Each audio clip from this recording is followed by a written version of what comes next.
未有牺牲多壮志，敢叫日月换今天。接下来要登场的是鬼灭第一美食家、无限列车列车长、传奇贷款王、应城上弦三公式一夜不死的原著炼狱杏寿郎。让我们回顾大哥杏寿郎悲惨又壮烈的一生。出生于炼狱家族的杏寿郎童年并不幸福，天生神力的他从小就和弟弟受身为岩柱的父亲真寿郎栽培，一起修炼岩之呼吸。但岩之呼吸是馈赠也是诅咒。母亲病危，对杏寿郎说，能力越大责任越大。母亲过世后，父亲开始自暴自弃。作为岩柱的他清楚地知道，连掌握日之呼吸的鬼灭之神纪国元一都没法斩杀无惨，单凭他们拿着日之呼吸的残次版，又怎么对抗无惨？自暴自弃的真寿郎放弃了交给孩子们岩之呼吸，而杏寿郎深深记得母亲的忠告。杏寿郎只靠父亲留下的3卷岩之呼吸指南锻炼，凭借着出色的天赋和强横的实力成为柱。即使没有父亲的支持和认可，但他也没有气馁，鼓励弟弟千寿郎要心怀热情，成为一个出色的人。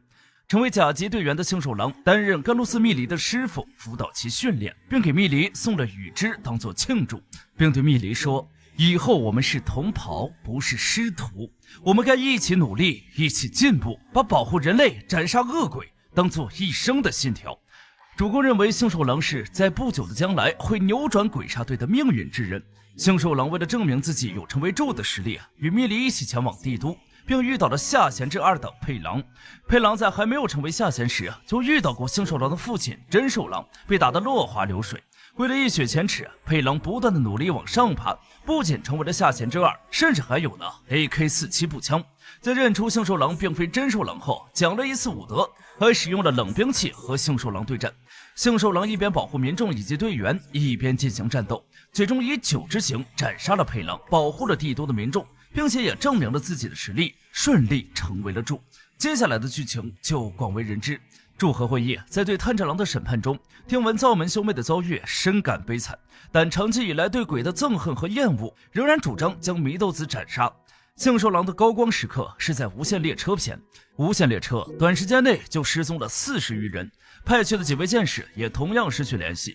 杏寿郎独自前往列车调查，但遇到了炭治郎几人，一番畅谈后，杏寿郎甚至想将3人收为继子。检票员检完票后，炭治郎和杏寿郎同时感知到了鬼的存在，解决掉鬼后便放松了警惕，殊不知车上还有微量鬼血。几人在沉睡时中了眼梦的血鬼术，进入了睡眠状态。被鬼驱使的数名普通人用眼梦制造的可以侵入被祭制人梦中的绳子，探入了杏寿郎4人的梦境，试图将他们变成废人。但杏寿郎的身体察觉了危险，下意识扼住了女人的喉咙，但自己仍然没从梦中醒来。祢豆子使用血鬼术爆血，才让杏寿郎清醒过来，指挥炭治郎一行人保护2节车厢，而自己保护了5节车厢的人质。眼梦死后，杏寿郎使用剑技减缓了脱轨侧翻的车厢损害，保护了很多普通人。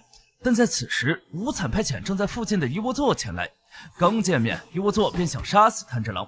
杏寿郎使用炎之呼吸2之刑，炎天升腾挡下，爆发的战力和气势勾起了伊沃座的兴趣。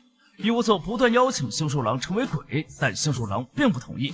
死亡或者老去都是人类生命短暂的美。杏寿郎和伊沃座展开了惨烈的战斗。杏寿郎失去了自己的左眼，肋骨断裂，内脏破碎，但仍然使出了炎之呼吸的奥义，9之刑炼狱，将刀砍向了伊沃座的脖子。即使自己的胸膛被贯穿，仍然使出全力，希望可以钳制住伊沃座，让其在阳光下消亡。但伊沃座自断双手逃走了。临终的杏寿郎又想起了母亲的嘱咐，能力是有限的，但人类之所以伟大，就是敢于牺牲，突破自己的能力束缚，去为自己心中理想去奋斗。父亲真寿郎嘴硬心软，他比谁都清楚，唯有牺牲，不断的牺牲，才能消灭鬼，甚至可能所有人都牺牲。悲观主义的真寿郎并不是懦夫，他只是不愿自己的亲儿子也死在这条未知的道路上。也许伊沃座并没有使出全力，也许今天的牺牲并不一定能杀死无惨，也许未来没有人会记得自己，但是我不在乎。软弱和无能不会让你走得更远，你能做的就只有向前，向前，向前。穴があったら見の方上り炎天入りたい。あとは頼みます。最後に少し話をしよ晚安，大哥。